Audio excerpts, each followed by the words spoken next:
You ask Tiger to solve. This deals with linear equations with one unknown. The final result is y equals -19/10. Let's solve it step by step. Swap sides.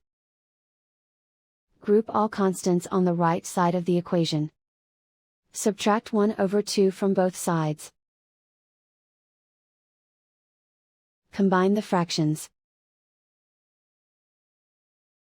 Combine the numerators. Reduce the zero numerator. Simplify the arithmetic. Find the lowest common denominator.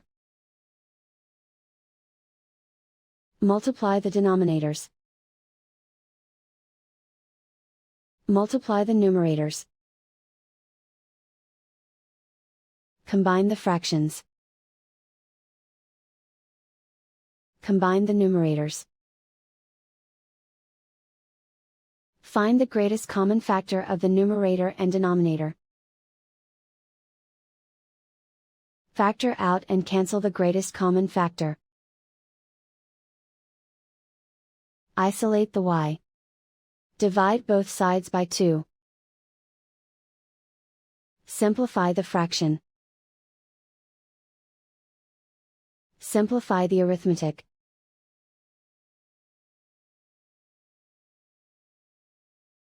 And so the final result is y equals -19/10.